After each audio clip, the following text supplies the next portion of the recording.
नमस्कार दोस्तों, आप कैसे हैं। उम्मीद करता हूं आप लोग अच्छे होंगे। तो दोस्तों, आज हम लेकर आए हैं विश्व इतिहास, वर्ल्ड इतिहास में स्टेट और टीयर 4 पीपीएससी में भी अच्छा खासा क्वेश्चन पूछेंगे। स्टेट में सबसे ज़्यादा वर्ल्ड इतिहास से सवाल रहते हैं और बीपीएससी टीयर 4 में भी सवाल रहेंगे और भी एग्ज़ाम में भी इसका मदद मिलेगा।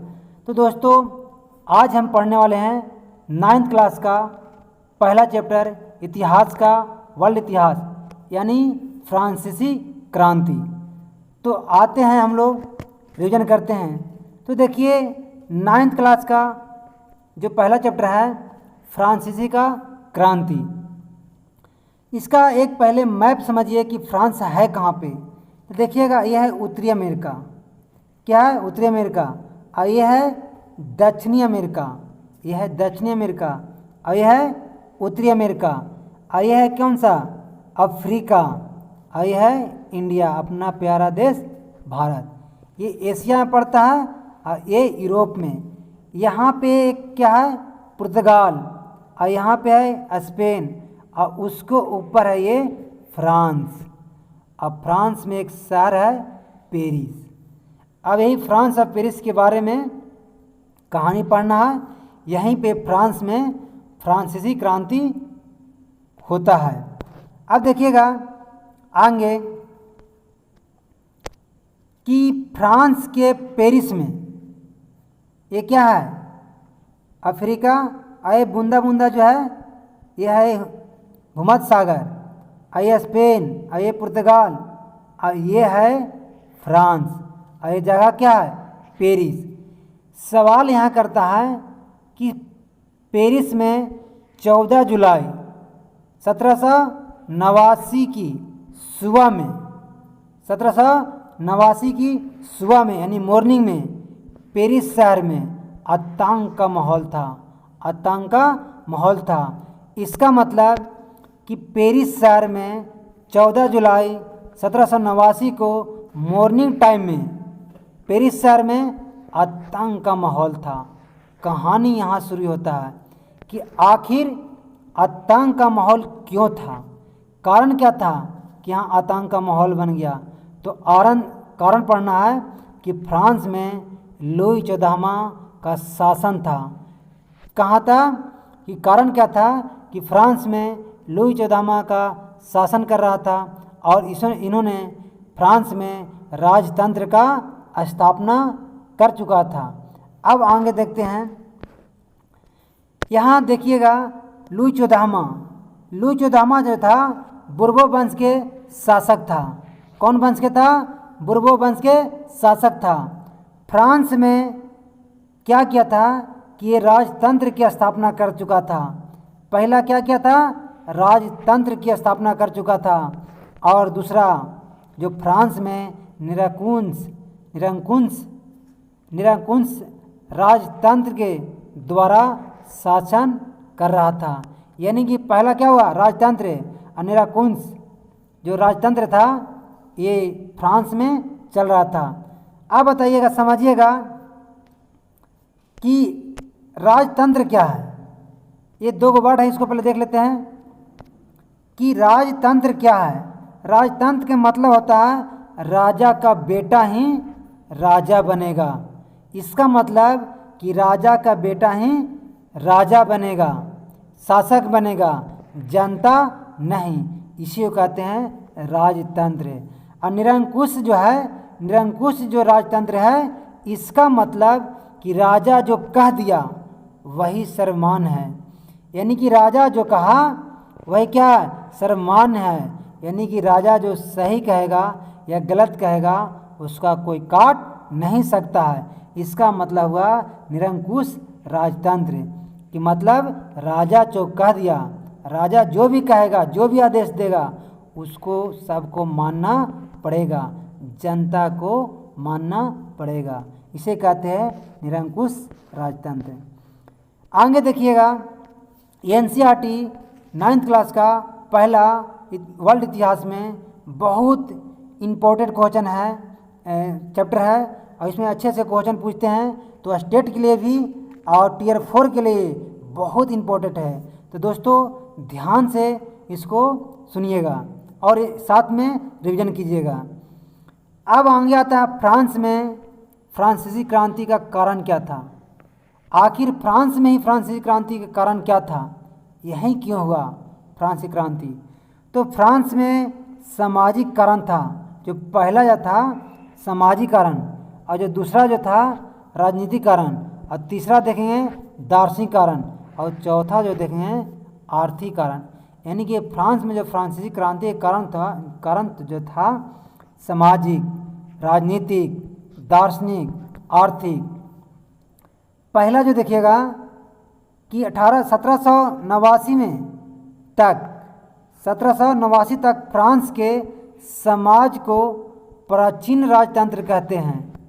इसका मतलब 1789 तक फ्रांस के समाज को क्या कहते हैं, प्राचीन राजतंत्र कहते हैं। इसका मतलब कि 1789 तक वहाँ के समाज किसमें था, वहाँ फ्रांस में राजतंत्र प्राचीन रूप से बन चुका था। अभी भी यही क्वेश्चन है कि फ्रांस के समाज कितने भागों में बटा था। तो फ्रांस के समाज 3 स्टेट में बटा हुआ था। इसका मतलब कि फ्रांस का जो समाज था 3 स्टेट में बटा हुआ था। अब 3 स्टेट देखते हैं। देखिएगा मैं काफ़ी रिपीट कर रहा हूँ ताकि थोड़ा सा ये बहुत इससे सवाल बनते हैं, इसलिए इसको हम देखते हैं। तो आगे देखते हैं कि स्टेट क्या है। स्टेट, अब स्टेट कितने भागों में विभाजित था, 3। एक प्रथम स्टेट, द्वितीय स्टेट और एक तृतीय स्टेट। इसका मतलब फ्रांस के समाज 3 स्टेट में बटा हुआ था, प्रथम स्टेट, द्वितीय स्टेट और तृतीय स्टेट। प्रथम स्टेट जो था उसमें पादरी वर्ग था। क्या था प्रथम स्टेट में, पादरी। जबकि द्वितीय स्टेट में कौन थे, कुलीन, जिसे सामंत भी कहते हैं। सामंत भी कहते हैं, क्या कहते हैं, सामंत। ये था सामंत। और तीसरा जो है कौन है, सर्वसाधारण वर्ग, यानी तीसरा स्टेट जो है सर्वसाधारण वर्ग। अब यहाँ पे देखिएगा कि जो पादरी जो था वो टैक्स यानी कि कर नहीं देता था। ये इतना बड़ा पद पे था कि टैक्स या कर नहीं देता था। ये चर्च के कार्य करने के व्यक्ति का समूह था। यानी चर्च में जो कार्य होता था वो कौन करता था, पादरी। इसका मतलब कि पादरी चर्च के कार्यों में काम करता था, कार्य के समूह में काम करता था, लेकिन टैक्स नहीं देता था। लेकिन दूसरा व्यक्ति था कुलीन सामंत वर्ग। ये दोनों को, कुलीन सामंत वर्ग और पादरी वर्ग को, ये दोनों को कहा विशेषाधिकार मिला था। इसका मतलब जिस प्रकार से पादरी वर्ग को मिला था टैक्स नहीं देने का, उसी प्रकार से जैसे टैक्स नहीं देगा पादरी, उसी प्रकार से कुलीन भी टैक्स नहीं देता था। इसलिए यहाँ एरो दिया हुआ है कि दोनों जो व्यक्ति थे, दोनों वर्ग जो थे, कभी भी टैक्स नहीं देते थे। तो टैक्स कौन नहीं देते थे, पादरी वर्ग और कुलीन या सामंत वर्ग। लेकिन जो तीसरा स्टेट था सर्वसाधारण वर्ग, इसका मतलब तृतीय स्टेट का व्यक्ति जो था सर्वसाधारण वर्ग, उसमें कौन कौन थे, पहला बड़े व्यवसाय करने वाले व्यापारी भी थे, अदालती जो करते थे वो भी थे, कर्मचारी भी थे, वकील भी थे। दूसरा में किसान और कारीगर थे, जबकि तीसरा में छोटे किसान, भूमिहीन मजदूर या नौकर जो थे तीसरा में थे। तो आगे देखिए, आगे जो है कि टैक्स यानी कर, क्या है टैक्स यानी कर। देखिएगा टैक्स 2 प्रकार से लिया जाता था। एक पहला जो था टाइथ कर, टाइड या टाइड भी कह सकते हैं, क्या टाइड। ये जो धार्मिक कर था, जो पादरी द्वारा लगाया जाता था, यानी पादरी लोग लगाते थे धार्मिक कर, जो किस पे, टाइथ कर, चर्च द्वारा वसूली किए जाने वाला कर जो कृषि उपज के 10वें हिस्से के बराबर था। एनसीईआरटी का वर्ड लिखा हुआ है, फिर से समझिएगा। टाइथ जो कर था वो धार्मिक कर था जो पादरी द्वारा लगाया जाता था। और इसका एक और एनसीईआरटी लिखा है, चर्च द्वारा वसूली किए जाने वाला कर जो कृषि के 10वें हिस्से के बराबर था। और एक जो दूसरा था टाइल, एगो टाइथ था पहल का, और यह टाइल ये प्रत्यक्ष कर था जो सीधे राजों को अदा किए जाने वाले कौन था कर था जो जनता से यानी सर्वसाधारण वर्ग पर लगाया जाता था। जितना भी टैक्स लगता था वो गरीब तृतीय स्टेट पे लगता था। किस पे? तृतीय स्टेट पे, यानी कि सर्वसाधारण वर्ग पे ही टैक्स लगाता था। क्योंकि आप यहाँ देखे हैं कि पादरी पे और कुलीन वर्ग पे दोनों क्या था, विशेषाधिकार दिया गया था। ये टैक्स नहीं देते थे। जब भी टैक्स देते थे तो कौन देते थे? ये सर्वसाधारण वर्ग। आगे देखिएगा कि पहला सामाजिकरण हो गया। अब दूसरा जो कारण है राजनीतिक कारण। दूसरा क्या है? राजनीतिक कारण। लुई 14वां जो था शासक बनता है। कब बनता है? 1643 से लेके 1715 के बीच में शासक बनता है। ये वंशानुगत शासक था। जो राजा बनता है वंशानुगत, यानी कि जो राजा का बेटा ही राजा बनेगा, राजतंत्र था। इसके अलावा जनता कभी भी यहाँ शासक नहीं बनता था। तो लुई 14वां 1643 में बनता है और 1715 तक शासन करता है। ये 72 वर्ष तक शासन किया। ये कितने वर्ष तक शासन किया? 72 वर्ष तक। लगभग लगता है कि कम उम्र में ही ये बन गया था। लेकिन एक सवाल जो है बहुत भयानक बात बोलता है। लुई 14वां कहता है कि मैं ही राज हूँ, मैं ही राज हूँ, मेरा हर बात एक कानून है। मेरा हर बात क्या है? कानून है। मैं ही राज हूँ, मेरा हर बात कानून है। मतलब मैं जो कह दिया वही होगा, वही कानून बन गया। यानी कि जो मैं कहूँगा वही कानून है और हर व्यक्ति का और जनता को मानना पड़ेगा, चाहे सही हो या गलत, उसे कोई मतलब नहीं है। इसलिए कहता है, पूछेगा कि किस शासक ने कहा कि मैं ही राज हूँ और मेरा हर बात एक कानून है? तो लुई 14वां इतना बड़ा निरंकुश या राजतंत्र का शासक था। लुई 15वां आता है। आगे कौन बनता है? लुई 15वां। ये 1715 से लेके 1774 तक शासन करता है फ्रांस में। ये कनाडा है और ये यूएस है। और यहाँ पे जो ये फ्रांस है, सॉरी ये क्या है? फ्रांस का अधिकार था। और ये क्या है? यहाँ पे 13 उपनिवेश पे इंग्लैंड का अधिकार था। इसका मतलब कि जब बनता है कौन 15वां शासक लुई 15वां, तब क्या करता है? एक युद्ध होता है। यानी कि इंग्लैंड और फ्रांस के बीच में क्या होता है? एक युद्ध होता है। तो देखिए कैसे हुआ कि फ्रांस जो था वो फ्रांस यहाँ पे कब्जा किया हुआ है। कहाँ पे? ये जो है फ्रांस कब्जा किया हुआ है अमेरिका पे जाके, कनाडा के हिस्सा के सामने। और जबकि इंग्लैंड जो है 13 उपनिवेश पर यहाँ यूएस में जाके कब्जा किए हुआ है। ये उत्तरी अमेरिका है। अब यहाँ पे दिया हुआ है कि इंग्लैंड और फ्रांस के बीच में एक सप्तवर्षीय युद्ध होता है। कौन सा युद्ध? सप्तवर्षीय युद्ध। सप्तवर्षीय युद्ध कब हुआ? तो ये जो युद्ध हुआ 1756 से लेके 63 में तक। इसका मतलब कि 7 साल तक चला युद्ध। किसके बीच में? इंग्लैंड और फ्रांस के बीच में। फ्रांस के बीच में। अब अंत में क्या हुआ कि फ्रांस हार जाता है। फ्रांस क्या हुआ? हार गया। अब हार होने के बाद फ्रांस के लिबरे यानी कि रुपया या मुद्रा 2 अरब कर्ज हो गया।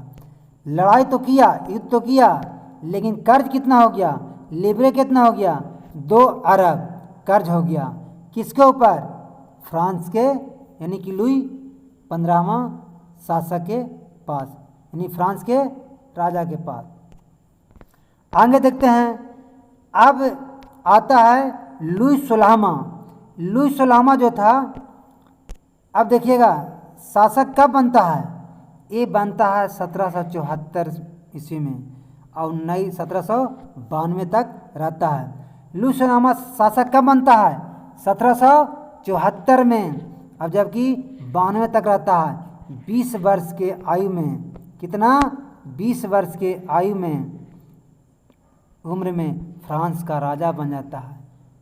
सोचिए 1774 में। आइए वे बनता है तो इसके बारे में पूछता है कि लुई 16वां का जन्म कहाँ हुआ था, तो वर्साय में इसका जन्म हुआ था। यानी एक शहर भी है वर्साय, जो फ्रांस के ऊपर में, उत्तर में क्या है, यहाँ पे वर्साय है, और वर्साय में ही लुई 16वां का जन्म हुआ था। पूछेगा कि लुई 16वां का जन्म कहाँ हुआ था, तो फ्रांस के कौन सा शहर में, वर्साय के में जन्म हुआ था। ये जो था लुई 16वां जो था, ब्याह किया था ऑस्ट्रिया के राजकुमारी मेरी अंतुआने, मेरी अंतुआनेत इसका नाम है। इसे मिस्टर खर्चालू के नाम से जाना जाता है। इसका मतलब कि जो लुई 16वां था, इसका ब्याह ऑस्ट्रिया के राजकुमारी मेरी अंतुआनेत मिस्टर खर्चवाले के नाम से जाना जाता, उससे विवाह किया। ये फिजल को बहुत अधिक पैसा खर्चा करता था। यहाँ तक इसका जब एक बालक जन्म लिया था तो कहीं न कहीं 50 से 60 नौकर अपने बच्चा को देख रेख में रखता था। इतना खर्च वाला था।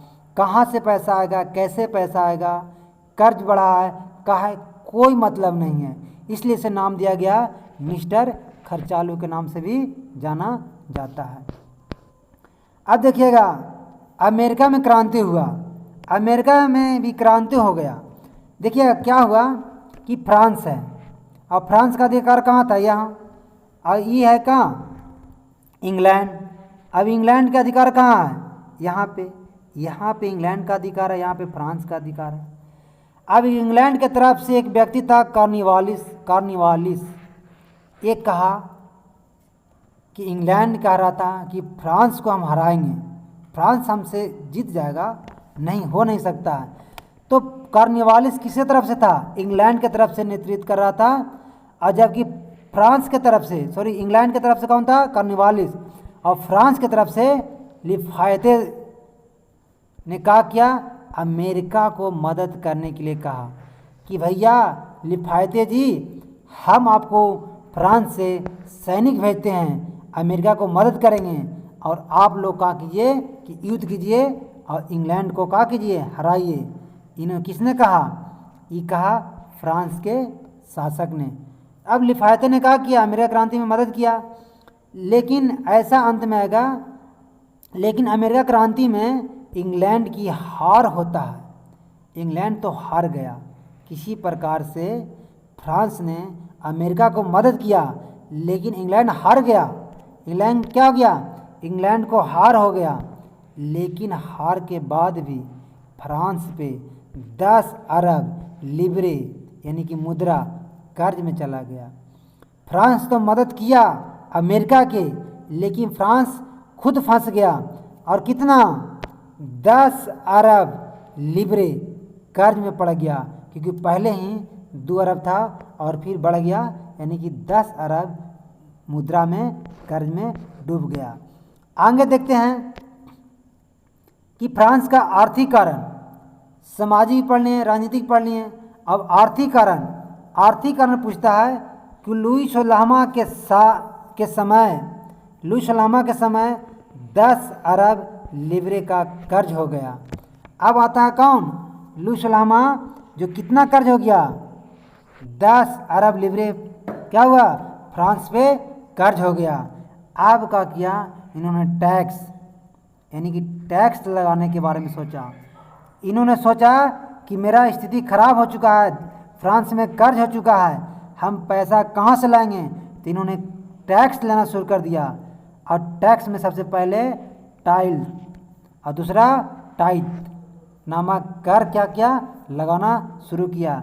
टाइल जो था राजा के प्रत्यक्ष के रूप में जनता द्वारा यानी किस पे, सर्वसाधारण पर पे लगाया जाता था। और जो कि ताइद जो था धार्मिक कर था, जो पादरी के द्वारा लगाया जाता था। आगे हम देख चुके हैं।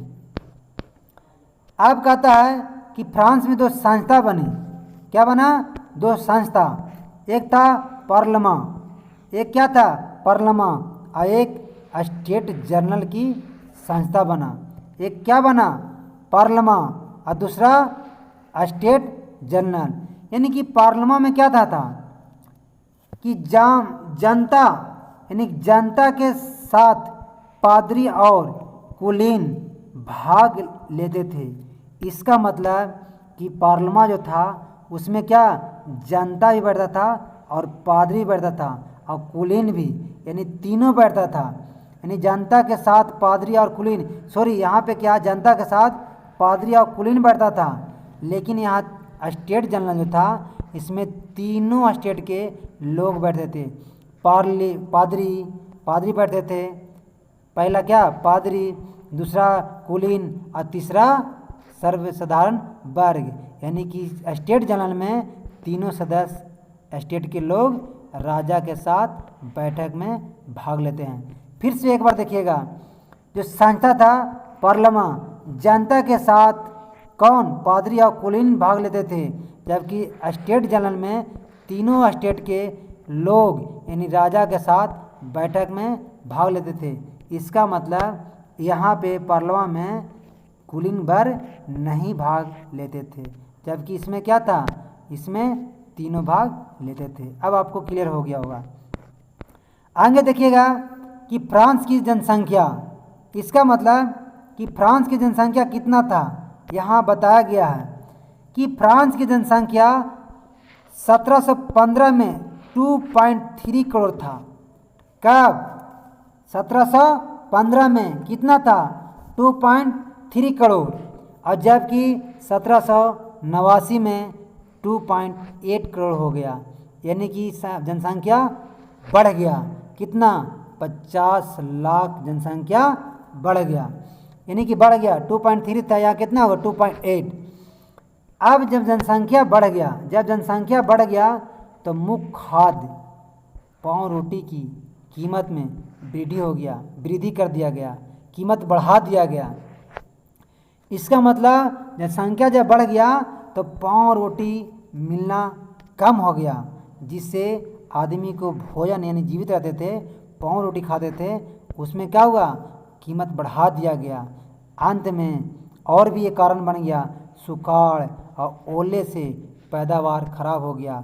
यानी कि फसल भी जो हो रहा था सुखाड़ की वजह से, ओले की वजह से पैदावार खराब हो गया, जिसके कारण एक तो पाव रोटी पे कीमत बढ़ गया, सुखाड़ हो गया, ओले हो गया, पैदावार खराब हो गया। इसलिए जिसके कारण रोजी रोटी संकट में हो गया। क्या हो गया? संकट में हो गया। एक तो जनसंख्या बढ़ गया, क्या हुआ? जनसंख्या बढ़ गया, यहाँ से 2.3 था 2.8 हो गया, रोटी भी कीमत में वृद्धि कर दिया गया, और यहाँ सुखाड़ और ओले भी के कारण पैदावार खराब हो गया, जिसके कारण रोटी संकट में हो गया। अब देखिएगा आगे, जीविका संकट। एक एनसीईआरटी बहुत अच्छा बात लिखा, कहीं पूछ दे जीविका संकट क्या है, तो जीवित रहने के लिए न्यूनतम साधन भी खतरे में पड़ जाना। यानी कि जीविका संकट का मतलब कि जीवित रहने के लिए न्यूनतम साधन भी खतरे में पड़ जाना जीविका संकट कहलाता है।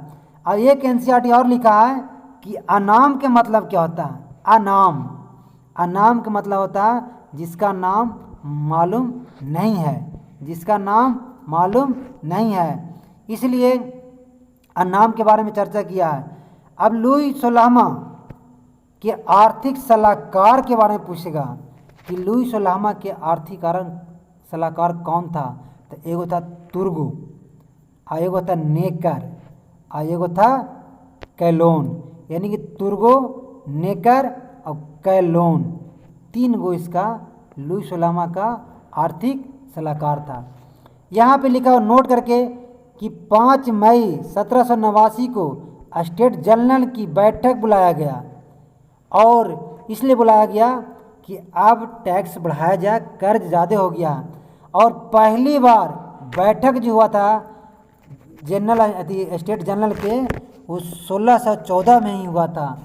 1614 के बाद स्टेट जनरल की बैठक नहीं बुलाया गया था, इसलिए अब क्या करेगा, बैठक बुलाएगा।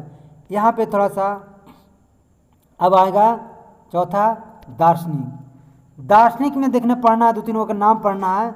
एक मोंटेस्क्यू, मोंटेस्क्यू के बारे में पूछता है कि मोंटेस्क्यू जो था शक्ति प्रथा का सिद्धांत दिया। पूछेगा कि शक्ति प्रथा का सिद्धांत किसने दिया, तो मोंटेस्क्यू ने एक पुस्तक लिखा, the spirit of the spirit of the laws. ये पुस्तक लिखा हुआ किसका, मोंटेस्क्यू का। एक और लिखा, इन्होंने राजा के दैवीय शक्ति का खंडन किया। कौन किया, मोंटेस्क्यू। दैवीय शक्ति का खंडन किसने किया, सवाल पूछेगा तो आंसर होगा मोंटेस्क्यू। एक और है दार्शनिक का नाम जॉन लॉक। इन्होंने एक पुस्तक लिखा था, टू क्रिटिसाइजेस ऑफ गवर्नमेंट। इसका एक पुस्तक है जॉन लॉक का, टू क्रिटिसाइजेस ऑफ गवर्नमेंट। इसका मतलब कि इसका पुस्तक है जॉन लॉक का। उसके बाद देखिएगा रूसो के बारे में बहुत सवाल बनता है। रूसो क्या था, रूसो का जन्म सबसे पहले पूछेगा कब हुआ था, तो 1712 ईस्वी में हुआ था। कहाँ हुआ था, जिनेवा में। यानी कि रूसो का जन्म कब हुआ था, 1712 में। कहाँ हुआ था, जिनेवा में। और जिनेवा किस देश में पड़ता है, तो स्विट्जरलैंड में। और स्विट्जरलैंड जो पड़ता है यूरोप महाद्वीप में आता है।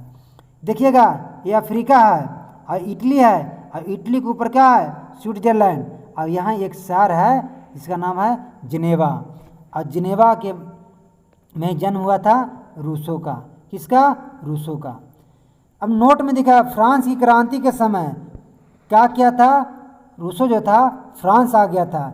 यानी कि जब फ्रांस की क्रांति हो रहा था तो फ्रांस आ गया था कौन, रूसो। अब इनके बारे में एक कथन कहा गया है, इन्होंने इनको के बारे में कहा गया है, इन्होंने फ्रांस के क्रांति का आधार ऐसा तैयार किया।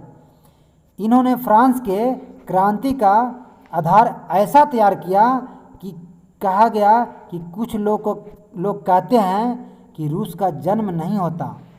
अगर रूसों का जन्म नहीं होता तो फ्रांसीसी क्रांति भी नहीं होता। इतनी अच्छी बात रूसों के बारे में कहा गया है। रूसों ने भी कई पुस्तक लिखा है, लेकिन एक दो तीन किताबें देखते हैं। रूसों ने पुस्तक लिखा वीवीआई जो है, द सोशल कंट्रैक्ट, सामाजिक समझौता या सामाजिक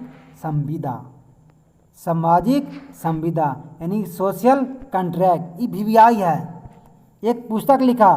दूसरा पुस्तक पूछेगा कॉमनवेल्थ का सिद्धांत, यानी कि जो पहला कौन सा, सोशल कंट्रैक्ट, और दूसरा कौन सा, कॉमनवेल्थ का सिद्धांत रूसो ने दिया।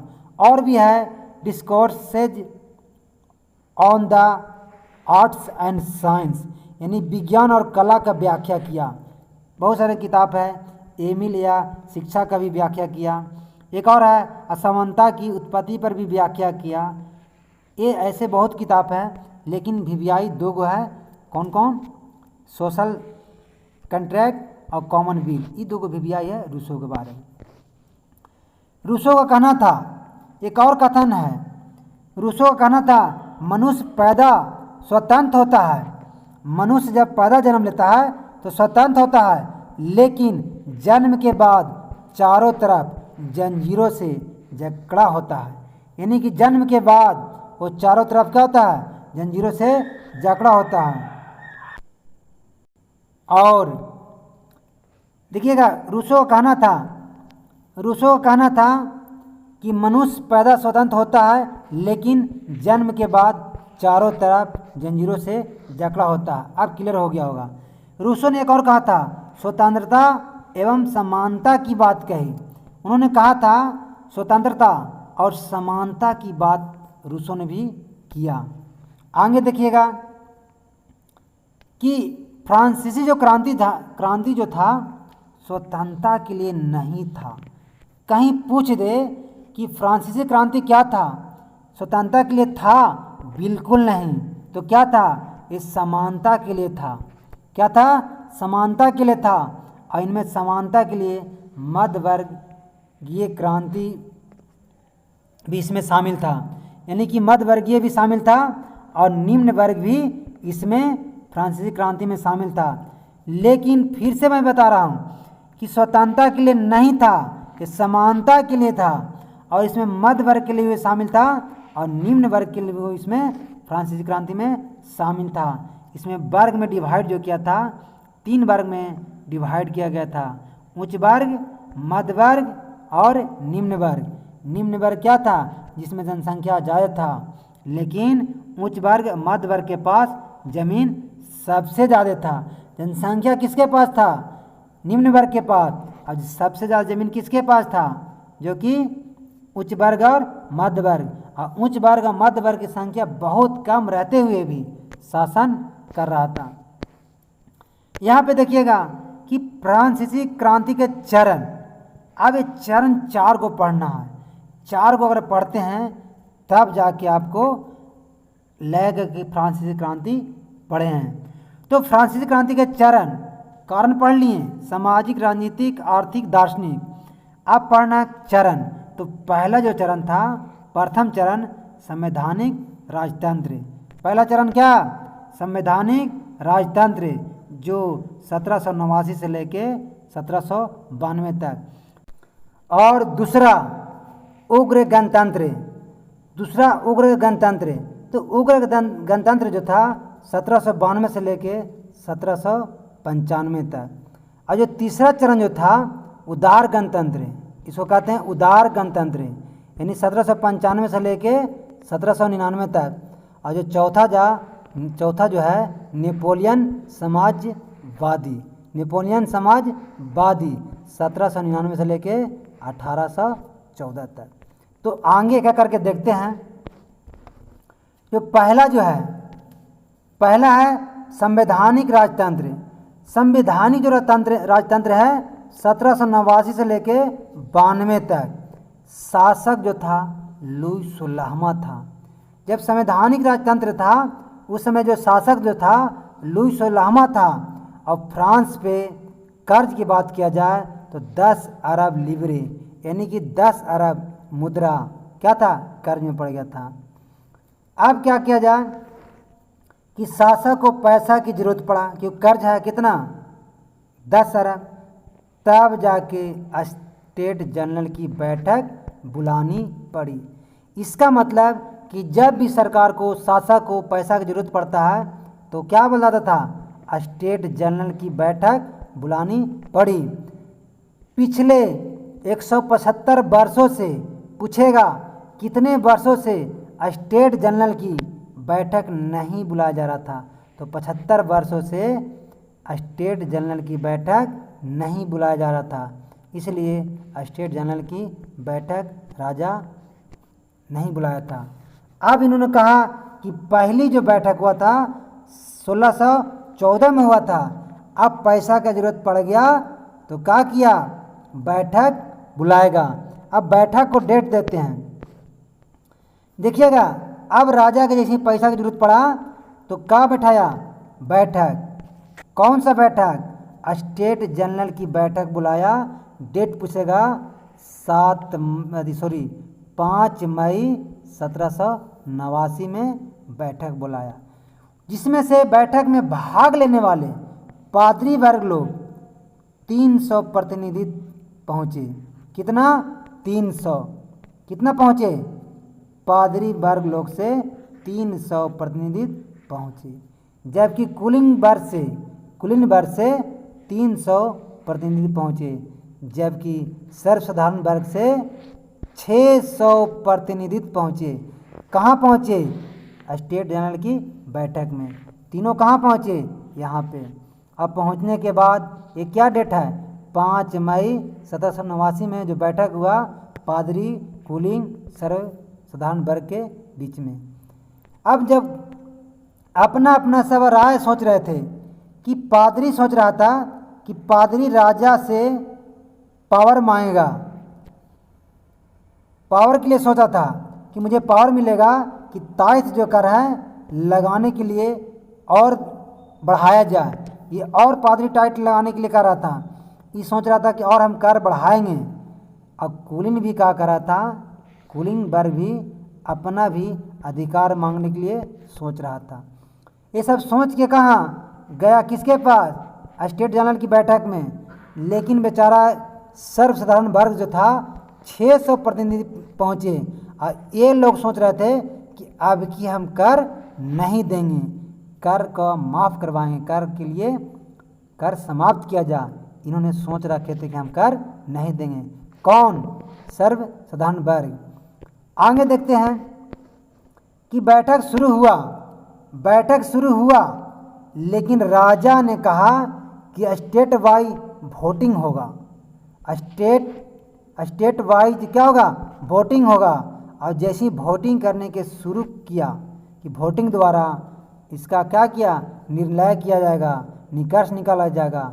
लेकिन ये बात सर्वसाधारण वर्ग लोगों को क्रोधित हो गया, इससे गुस्सा आ गया, क्रोधित हो गया। स्टेट जनरल की बैठक को छोड़कर सभी बाहर भाग गए, यानी बाहर आ गए। उन्होंने कहा कि हम तो सोच के आए थे कि बैठक शुरू में कि हम कर नहीं देंगे और हमारा जनसंख्या क्या है? बहुत ज़्यादा है, लेकिन यहाँ तो vote wise, state vote wise शुरू किया जा रहा है। इसलिए क्या हुआ? सर्वसाधारण वर्ग लोग स्टेट जनरल की बैठक छोड़कर सभी बाहर आ गए। अब इन्होंने निष्कर्ष निकाले।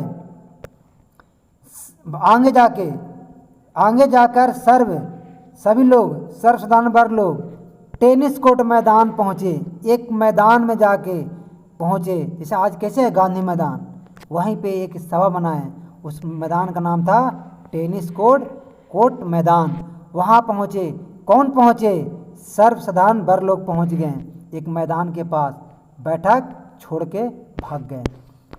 अब यहाँ पे कहते हैं कि हम कर देंगे नेशनल असेंबली।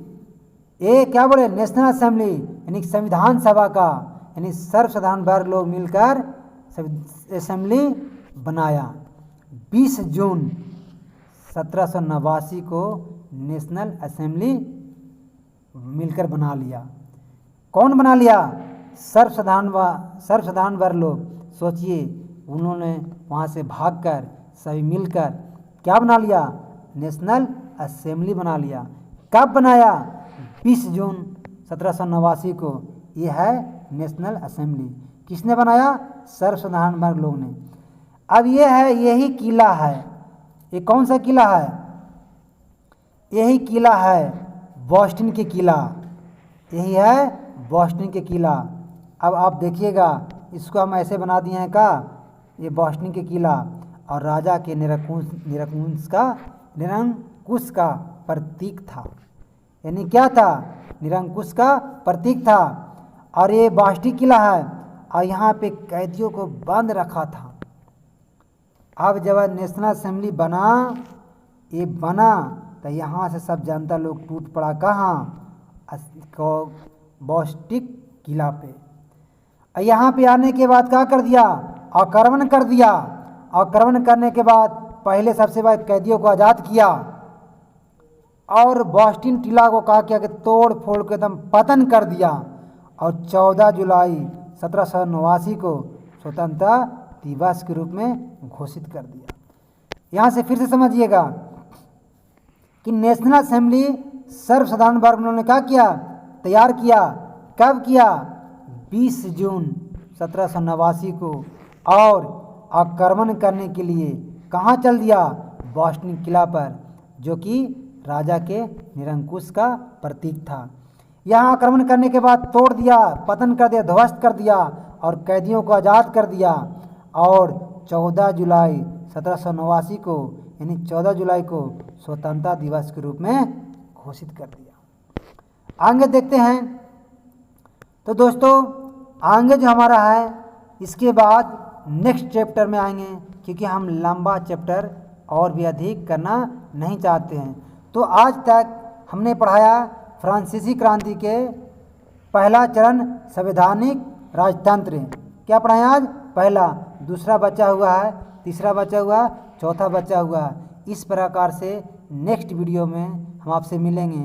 दोस्तों आपसे कहना चाहूँगा कि मेरा पार्ट बी के रूप में आएगा, ताकि आप इसको पूरी फ्रांसीसी क्रांति आप रिवीजन कर सकें।